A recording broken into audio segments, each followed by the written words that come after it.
Hello, Uganda. My name is Mwanguzi Shadrack from Health Touch Uganda. This week we are going to be talking about high blood pressure. Medically we call it hypertension. In Uganda it's called pressure oba pressure eya waggulu. I'm very happy because this is something that is in our environment, but it's so unfortunate that actually very few people know exactly what it is. And the moment you fail to know what it is, even fighting it becomes hard. And that's why as Health Touch Uganda we are coming up to tell you or to teach you more about high blood pressure or the illness associated with high blood pressure. So I'll be using the terms high blood pressure, pressure, or hypertension interchangeably, but I will nevertheless be meaning the same thing. So what exactly are we talking about here? First of all, I want to make it so clear that everyone has a blood pressure. In this episode, I am going to be talking about what blood pressure means in the very simple language everyone can understand, because the challenge we have with medical issues, some of the terminologies are not in the usual language that we use, but I'll try my best to ensure I use the very simple language everyone can understand, so that you pick something from this video. So I'm going to be talking about what blood pressure means. What does it mean when someone says I have high blood pressure, or when I tell you you have high blood pressure? What does it mean? We shall talk about what happens when you get high blood pressure. How does it come about? What are some of those things that increase your chances of becoming hypertensive or developing high blood pressure? How do you feel in your body? Because it's not that every one of us goes to hospital for a random medical checkup, but what should happen that should actually force you to go and be like, I think I have high blood pressure. Musao, please measure my blood pressure and see if it is high or if it is normal. And later on, we shall also talk about some of the things you should do to prevent or to avoid getting high blood pressure. We shall talk about what you should do in case you are told you have high blood pressure. And we shall also talk about and emphasize what can happen to you just in case you have high blood pressure that is not diagnosed or that is not found out. No one ever finds out that you have high blood pressure, or they find out that you have high blood pressure but you choose not to do anything about it. Maybe you don't take treatment or you don't change certain things in your life. What are some of the dangers? What are some of the damages that can happen to you just in case you either don't get to know you have high blood pressure, or you get to know but you choose not to do anything about it? So those are some of the things we are going to be talking about, and the rest will be responding to your inquiries and questions that may either come from my teaching today, or maybe you've had this question for long, or during a teaching session on TV or radio, you got a question and you were not probably given the opportunity to ask, and all you will do is to channel those questions to the appropriate platforms: Facebook, Instagram, Twitter, Telegram, YouTube, wherever you find this question. Wherever you find this video, in the comment section you can ask your question. And if you want to join any of our WhatsApp groups, just send a message to 0753 924896 and request for the link that will lead you to any of the WhatsApp groups. Now, why high blood pressure? I want to tell you that today, if you went anywhere in this country, Uganda, and you counted 100 people and randomly tested their blood pressure. Let me say you go to a marketplace and you count, or you isolate 100 people, and then you start measuring their blood pressure. You will be surprised that a very big number of them will have high blood pressure. 27 of them will be found with high blood pressure. And even the remaining portion, you will find 36 of them in a category which we call the pre-hypertensives, or people on their way to developing high blood pressure.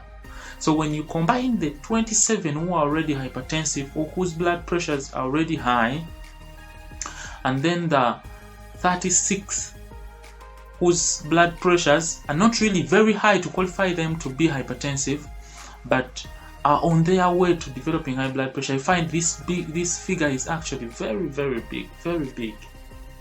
But even that aside, you realize from the ones who have high blood pressure, it's only a few that know that they have it. For example, if you go on measuring one by one, and then you separate those that you find having high blood pressures, you'll be surprised, and you measure those you find with high blood pressures, you put them aside, and then you collect 100 of them, and then you start asking one by one from those that you found with high blood pressures. You start asking, did you actually know that you had high blood pressure? It's only a very small number. Only 8 of them will tell you that I knew that I had high blood pressure. But even from these 8, I'm talking about 8 out of 100 who already have high blood pressures, and it's only 8 that knew that they have high blood pressures. But even from these 8, you will find only a very small fraction that are doing something about it, that are either taking the treatment, maybe they are changing something in their lifestyle to ensure they don't get the damages that may come as a result of the high blood pressure. So that's where we are standing. And that's not only in specific parts of this country.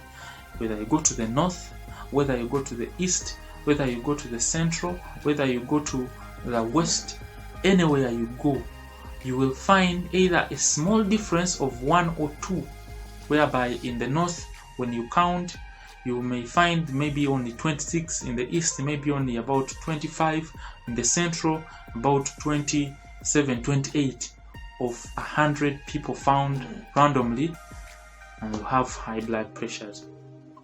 In simple language, let me just say, in Uganda, when you find 5 women, 1 of them will have high blood pressure.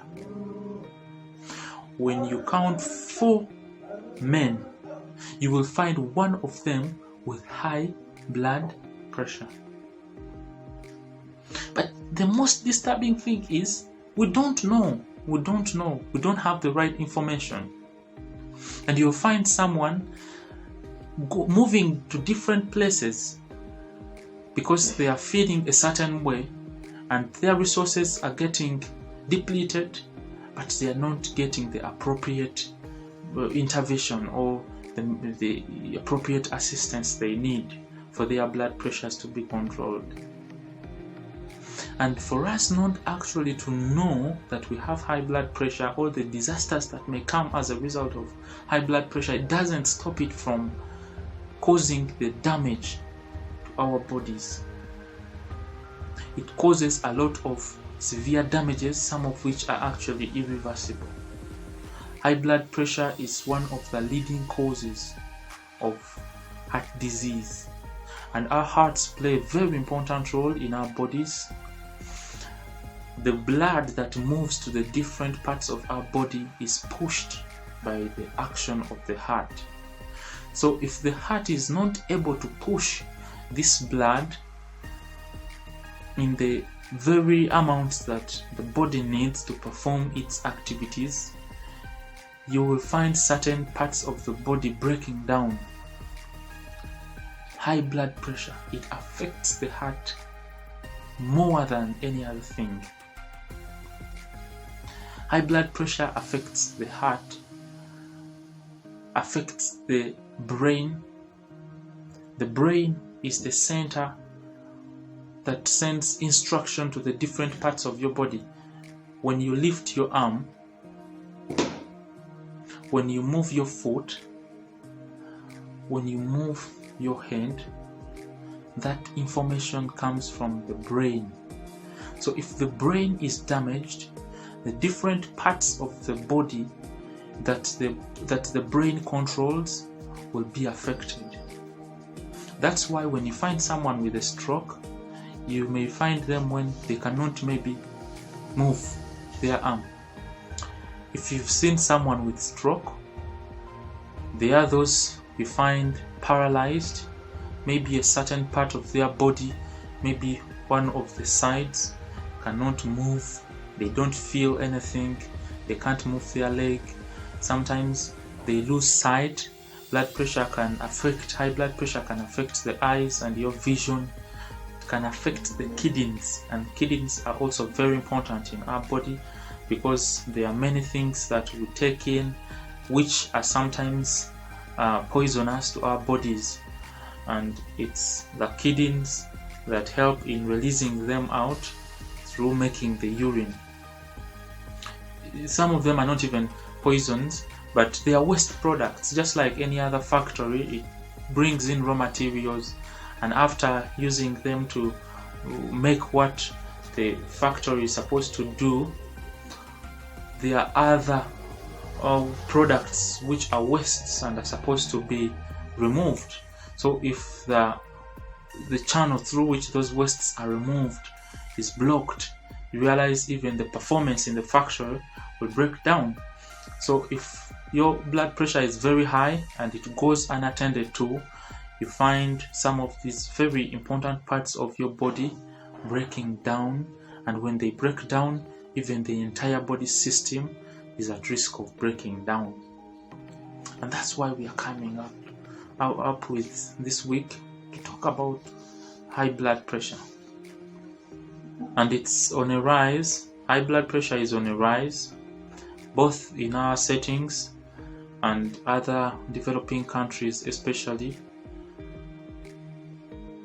Today, when you get all the people that have high blood pressure in the world, you'll find 2/3 in developing countries, and it's because of the modernization that is on a rise in our settings, our lifestyles which are changing, our diets which are changing, the kind of environment surrounding us which is changing.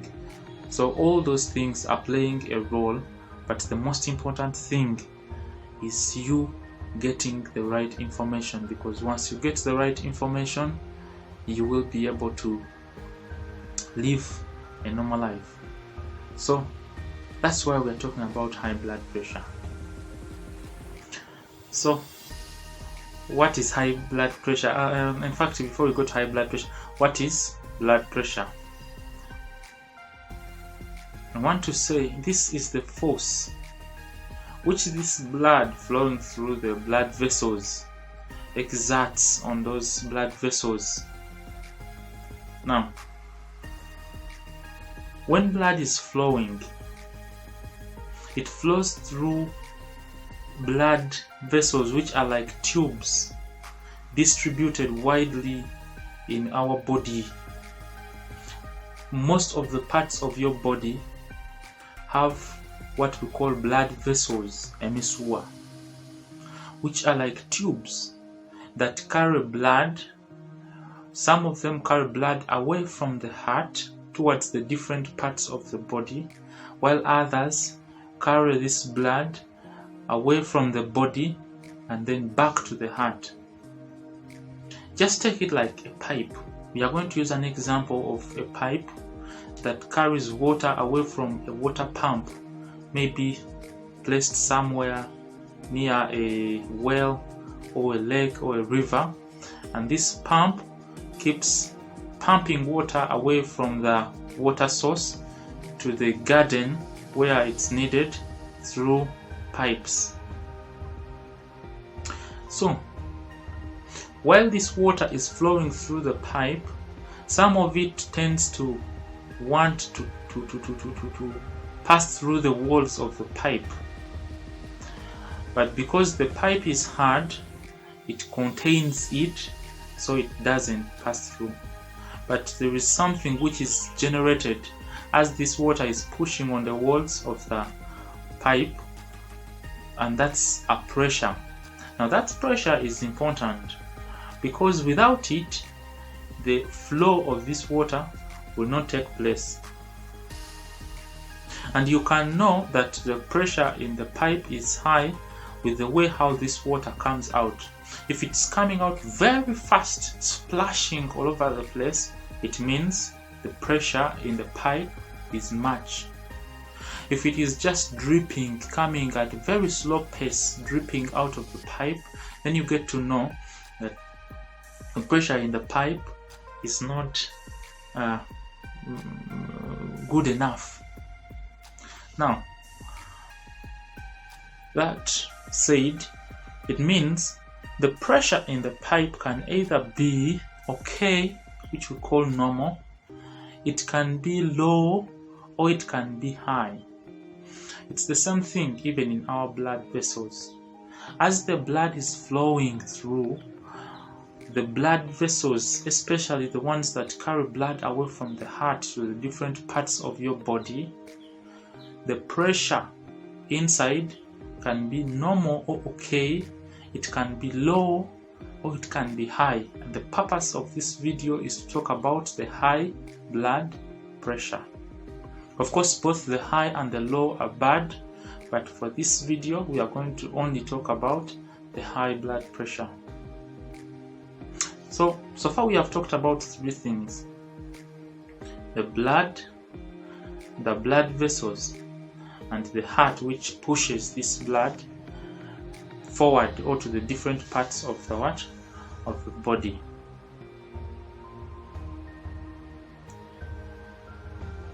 So basically that is blood pressure. That force exerted on the walls of the blood vessels as the blood flows through from the heart to the different parts of your body. One will ask me, why should the blood flow? Can't we live when the blood is not flowing? I want you to look at your body like a factory. Maybe a factory that makes, let me say, maize flour. It needs a constant supply of the maize grains, a constant supply. If this constant supply is broken down, it means there will be nothing. We shall not have the raw materials, and at the end we shall not have the flour. So it's the same thing. Our body, in order to perform its activities, in order for you to be able to walk from where you are to another place, in order for you to be able to do certain activities, to eat, to move, to everything, the body needs a constant supply of the raw materials, because for it to do those things, it needs these raw materials. The raw materials are in form of water, this you drink, they are in form of nutrients which you take in when you're eating. But when you've just eaten, everything has gone to the stomach and to the belly. They have to be carried away from wherever they are in the stomach or in the belly to the different parts of your body where they are needed. The means through which they travel from wherever they are to the different parts of the body where they are needed is through blood, or is blood. So if the way how the blood is flowing is affected, it means even the other parts of the body which need the raw materials carried by this blood will fail to work. That's why it's very important to discuss issues around high blood pressure. So when your pressure starts to increase, because of the reasons we shall talk about. We shall talk about why your blood pressure goes high, what puts you at risk of developing a high blood pressure. But now I'm saying, as your blood pressure goes high for any reason, the blood vessels are put under high tension. Remember, I told you it's that force that pushes on the walls of the blood vessels. So when that force is too much, when the pressure is too much, the blood vessels have to also fight for themselves. And what do? They harden, because the push on them is too much. So they also respond by hardening. The wall becomes very hard and stiff. It becomes less elastic, because naturally those blood vessels are elastic to accommodate that push.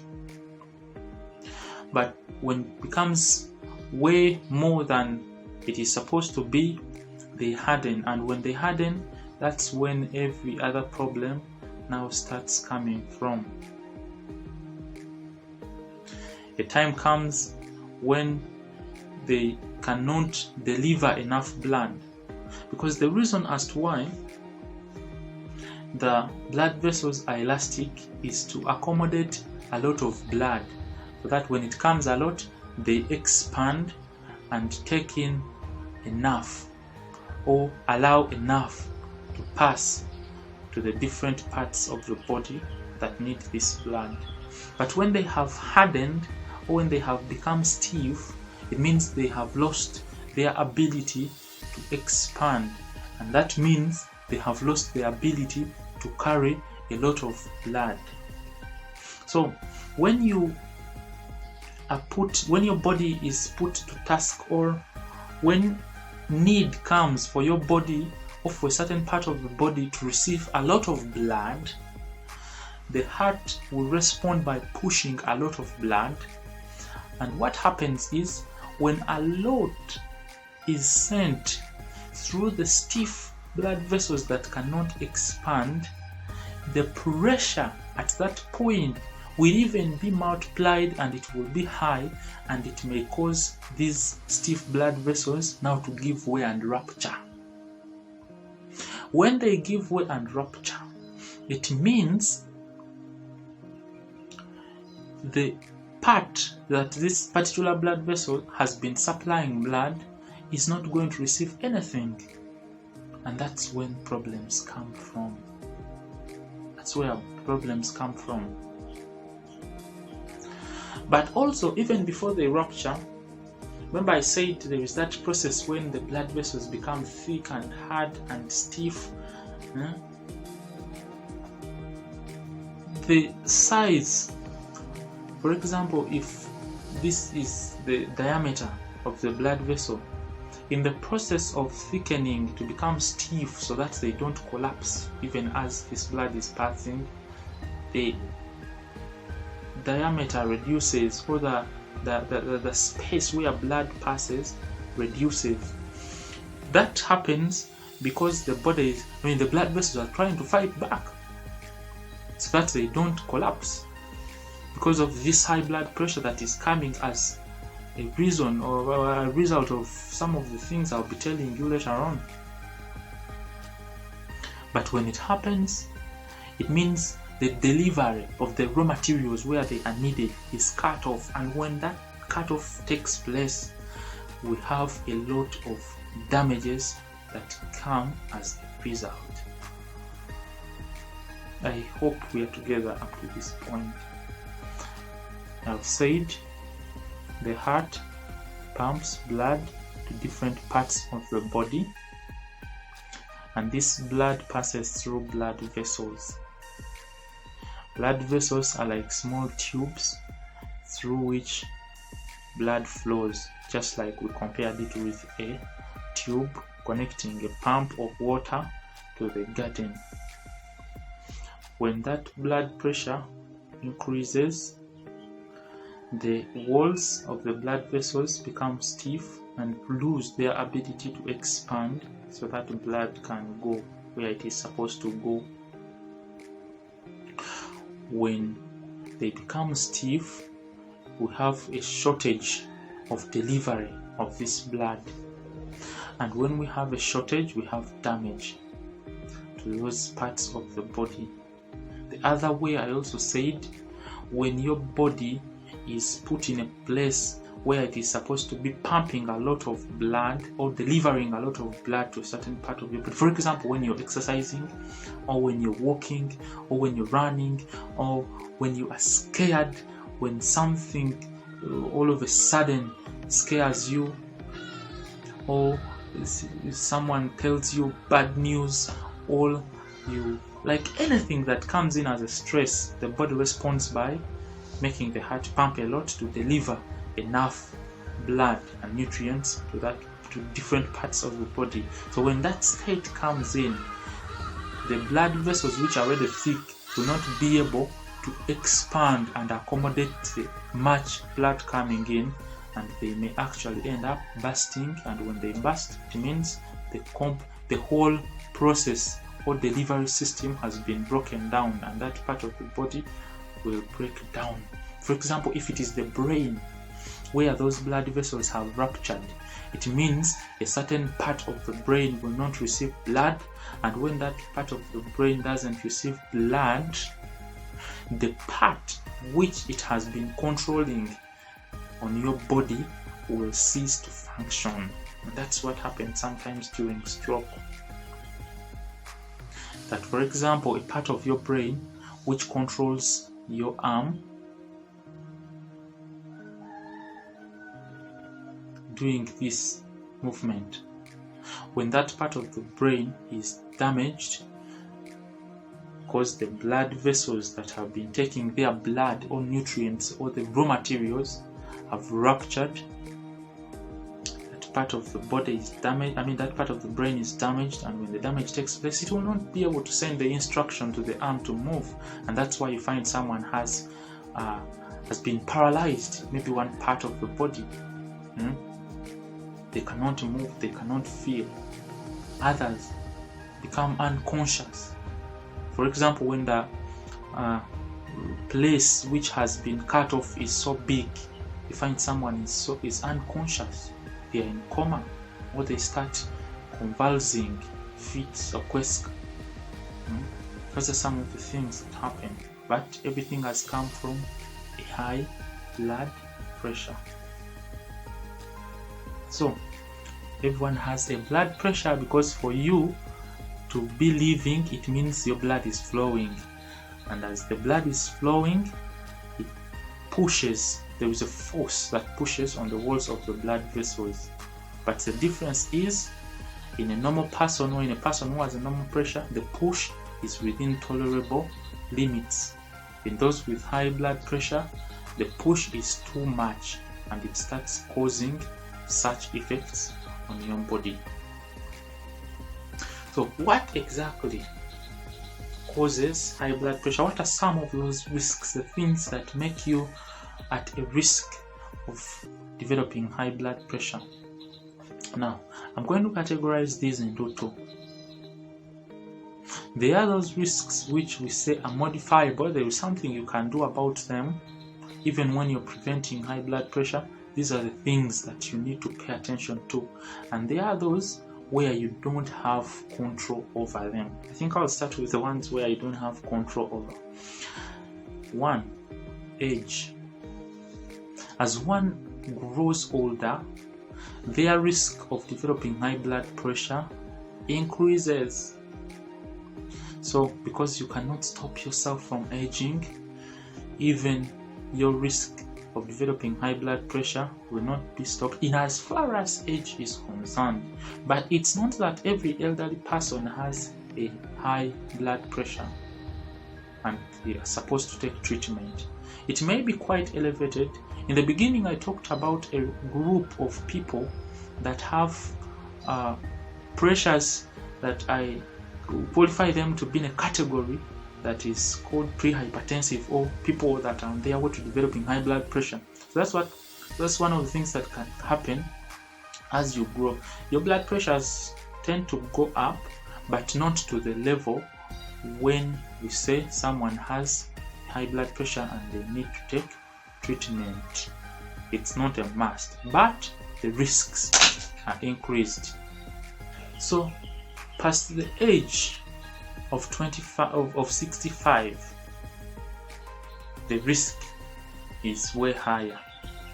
It's very high, and that's why at such a stage you're even supposed to be very careful, more cautious, but that doesn't mean that you should wait for that age. Number 2, family history. There are people whereby in their family there is a tendency of people developing high blood pressure. So you cannot modify the family where you are born from.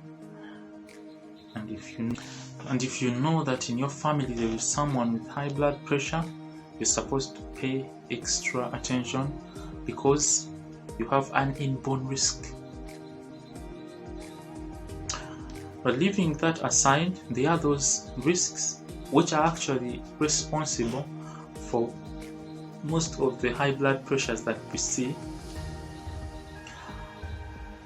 And there is something that you can do about them. Number 1, diet. Eating an unhealthy diet is one of the leading causes of high blood pressure. And it's actually expected that by the year 2025, the numbers of people that have high blood pressure will be multiplied by 2 or be doubled. Why? Because of these unhealthy diets, because of the different things that I'm going to be talking about that are taking place and an increase in our generation.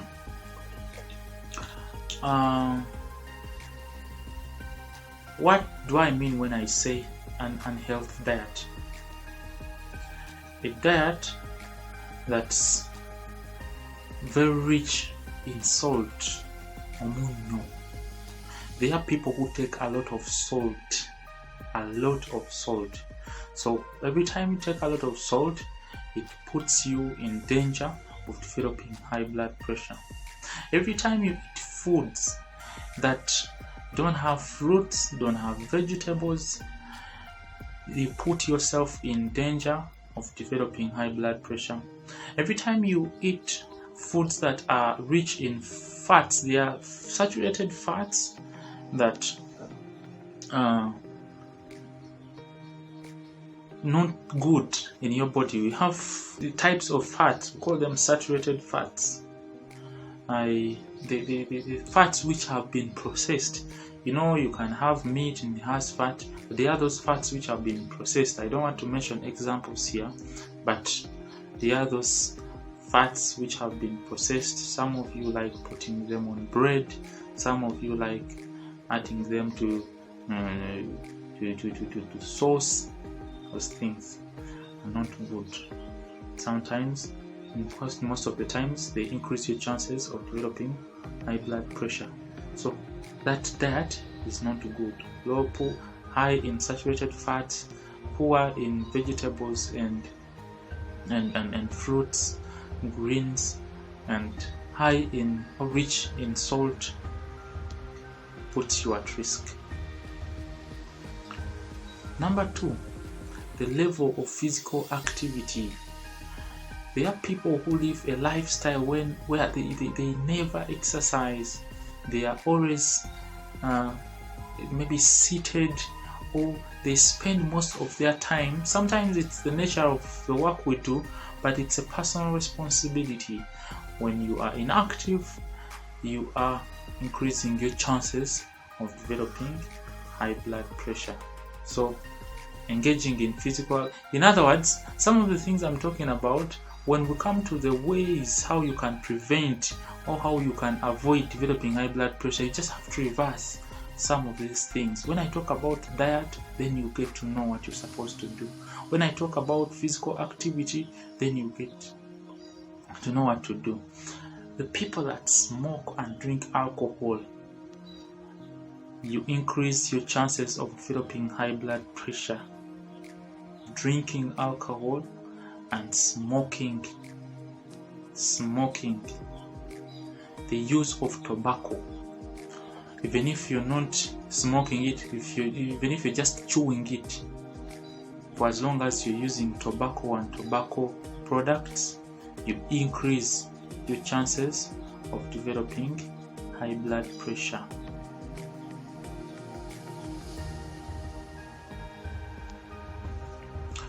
Being overweight.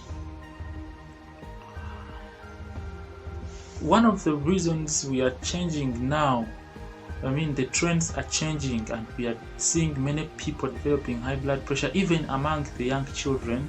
Because I talked about the age, some people may be like, oh, now that I'm still 20, now that I'm still 30, my risk of developing high blood pressure is low, so I can do whatever I want. No, you can develop high blood pressure at any age. You can develop high blood pressure at any age. You can develop high blood pressure at any age, because these other risk factors are independent. For example, obesity and being overweight, even among children these days, 14, 12, we are seeing high blood pressure. At 12, you find a child very obese with the weight of an adult of 30 years. So those trends, if there's something you can do about your weight, please do it, because it puts you at a risk of developing high blood pressure.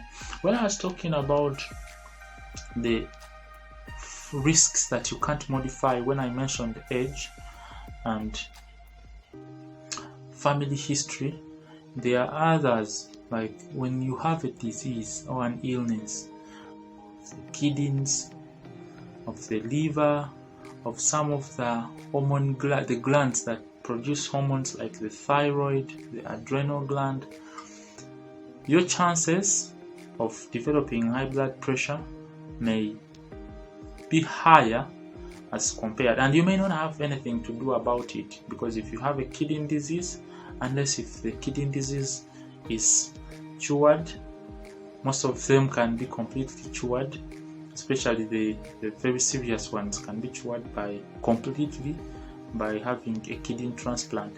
So unless if you get a kidney transplant, that's when you can be safe, but you may not actually do something much about it apart from taking the treatment, the appropriate steps. So basically, those are some of the risks, the things that put you in line or at the firing ground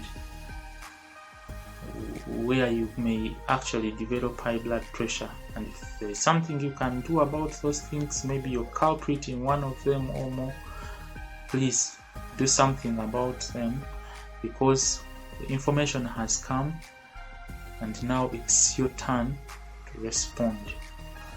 So what are some of the things that you feel in your body and are supposed to point towards a high blood pressure?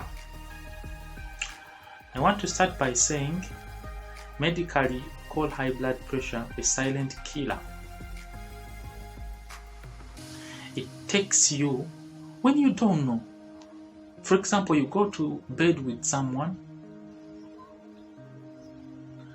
and by morning the person is dead, and they had supper with you, they did everything with, like they were perfectly okay. In fact, in the past maybe a week or months, they've not complained of a medical illness, they've not visited any health worker, but all of a sudden you find out someone is dead, or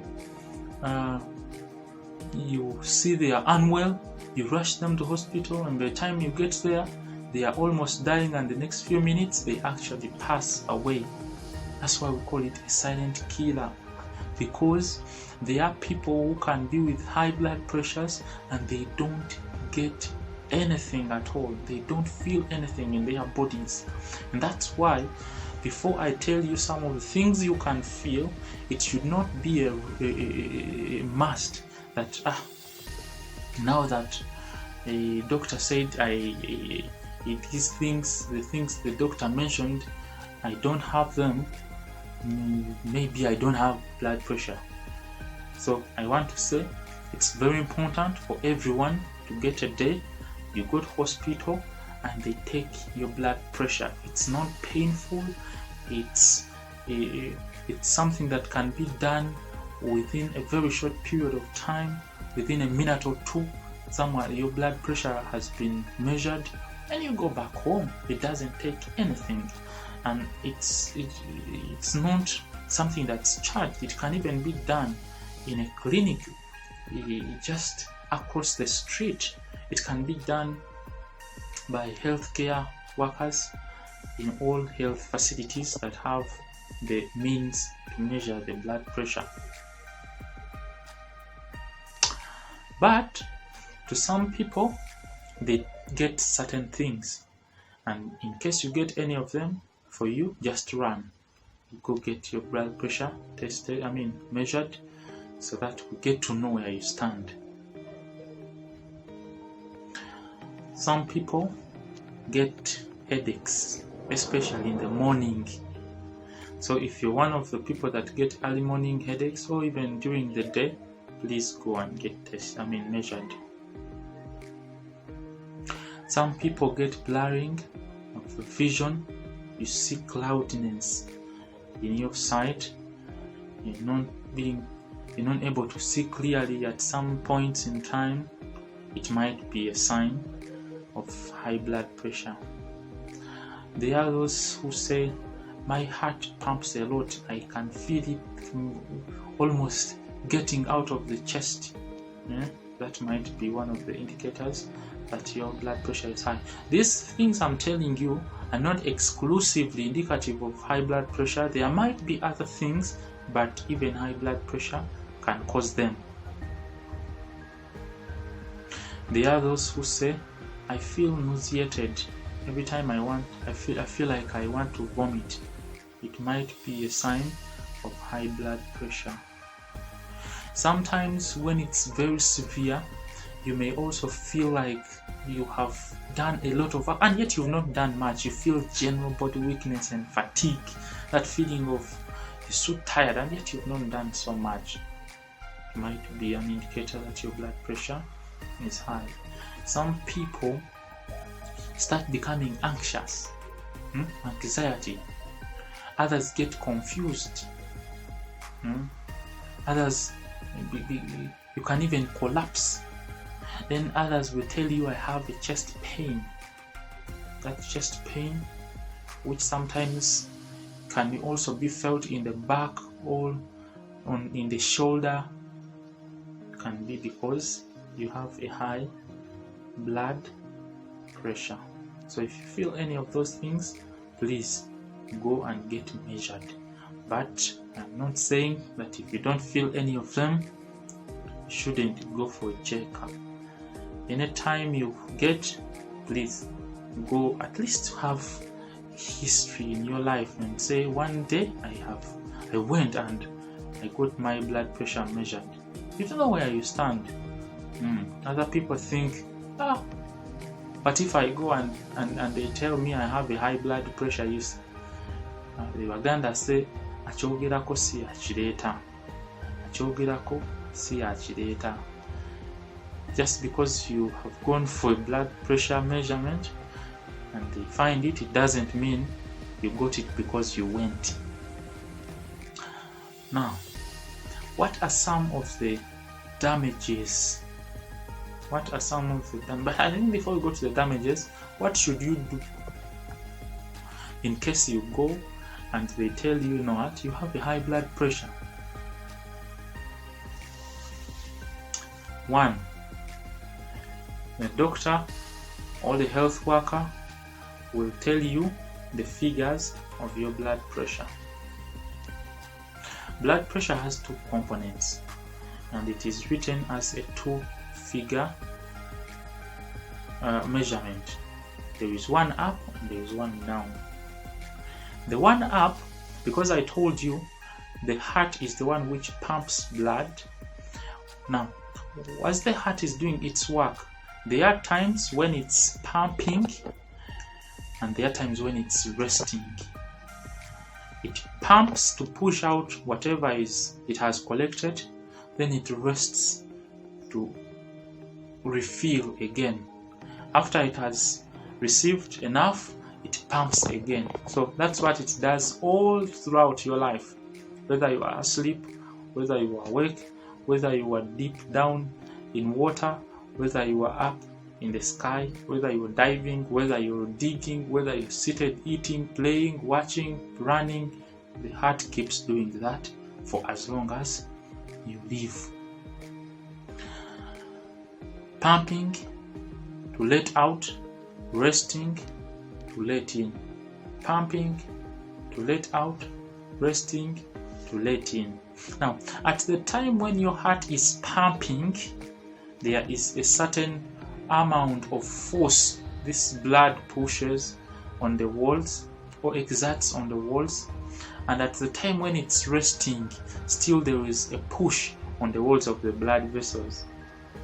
Now, the figure that correlates or that matches with the time when the heart is pumping is written up, and the figure that is matching with the time when the heart is resting is written down.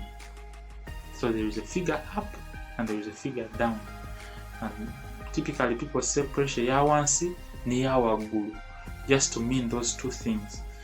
The pressure measured when the heart is pumping is put up, and the pressure measured when the heart is relaxing is put down. So when they tell you your blood pressure is up or is high, if they tell you your blood pressure is high,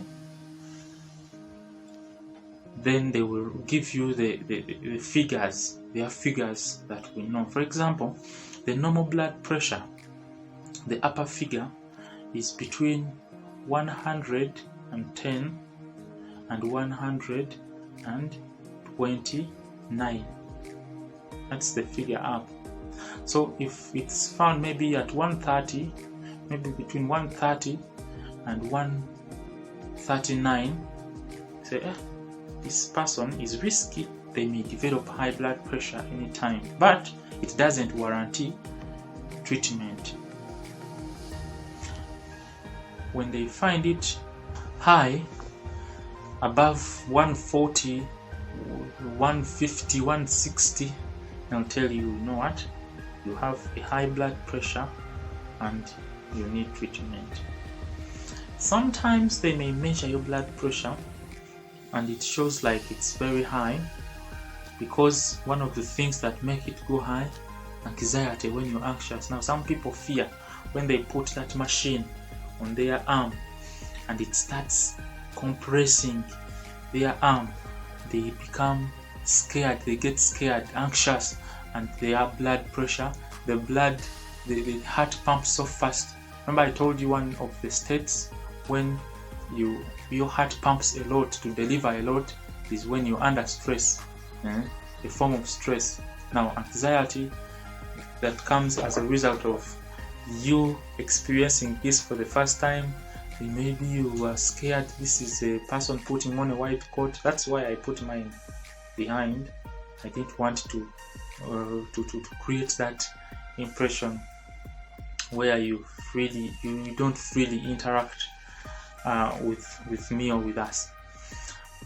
You become anxious and your blood pressure goes high, and that's why when you find it high on the first measurement, usually we tell you to first rest or walk around or relax somewhere, and then after like 15-30 minutes we take it again. And in some people you find it was the anxiety that made it high.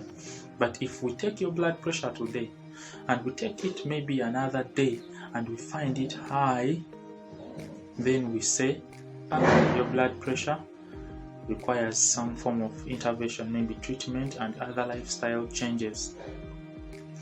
I've talked about the one up, normal, it's between 110 to 129.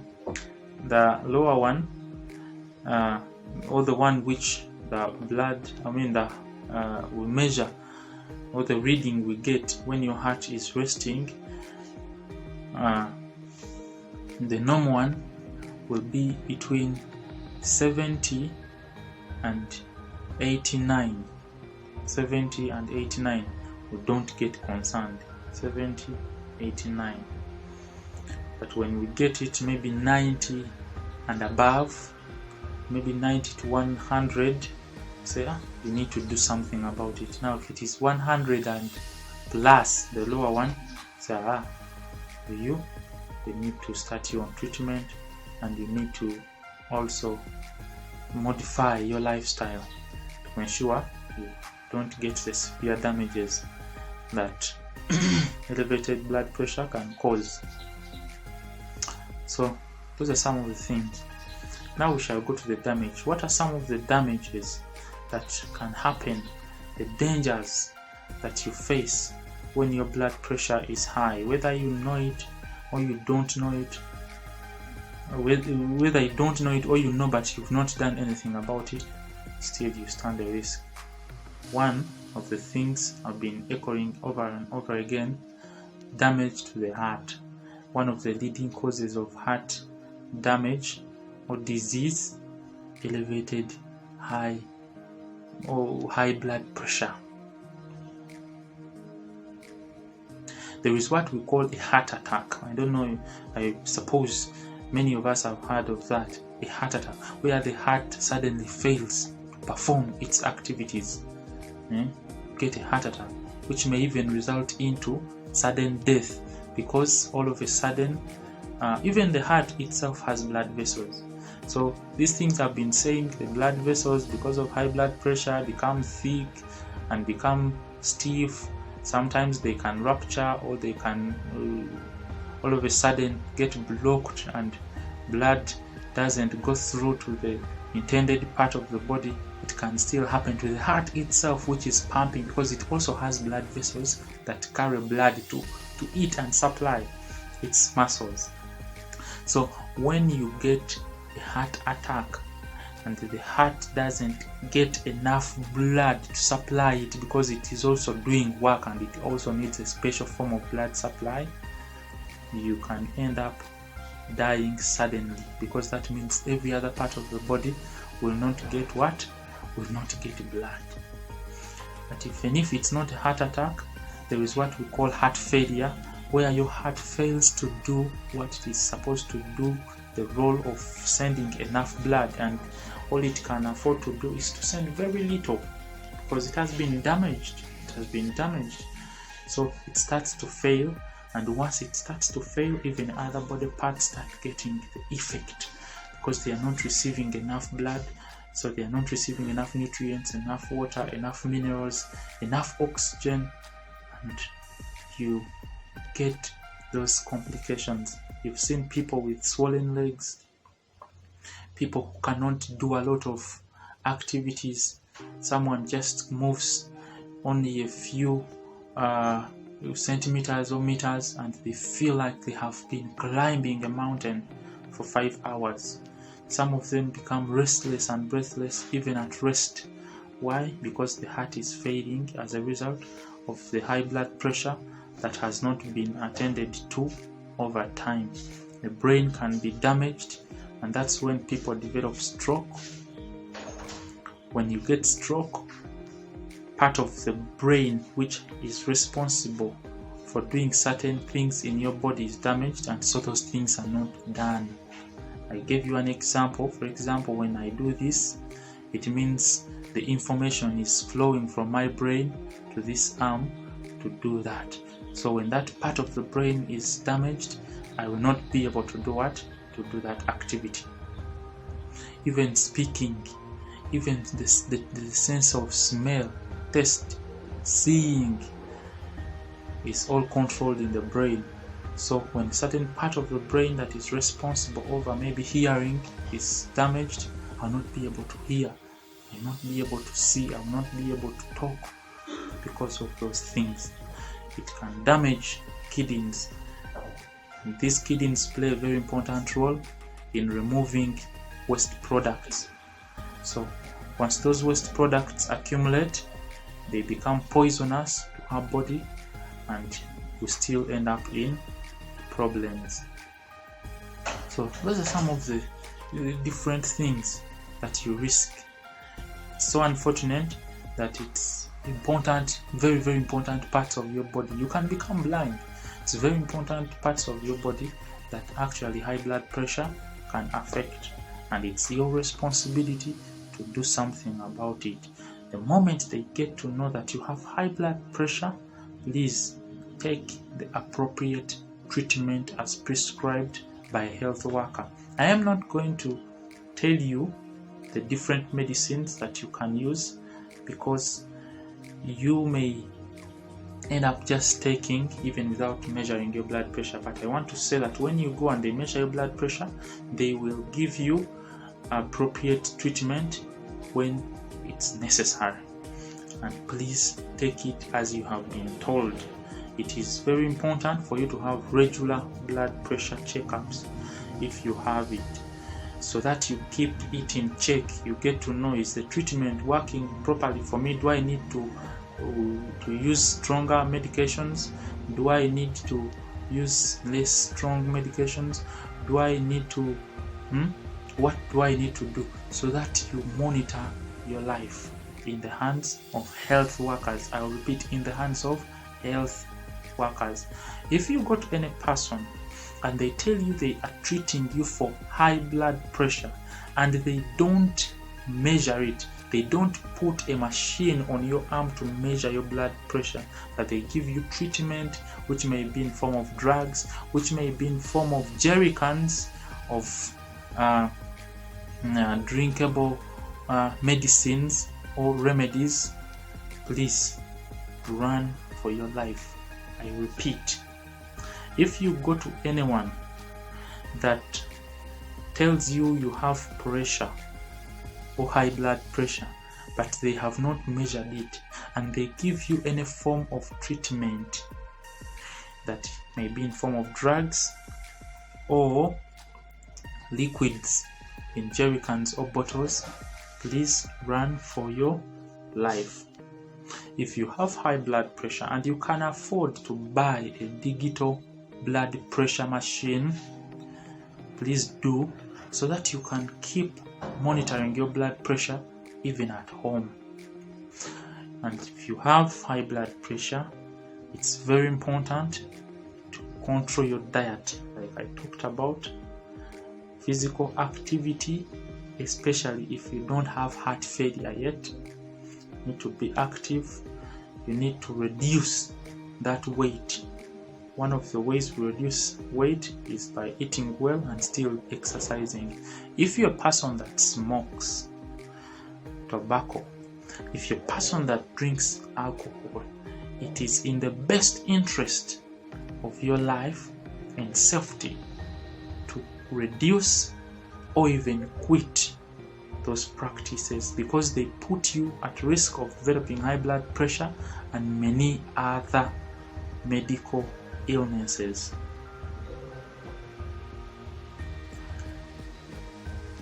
So basically, that's what we had to talk about. Love you so much. We shall be happy to respond to some of your inquiries and questions. Mwanguzi Shadrach, Health Touch Uganda, follow the light.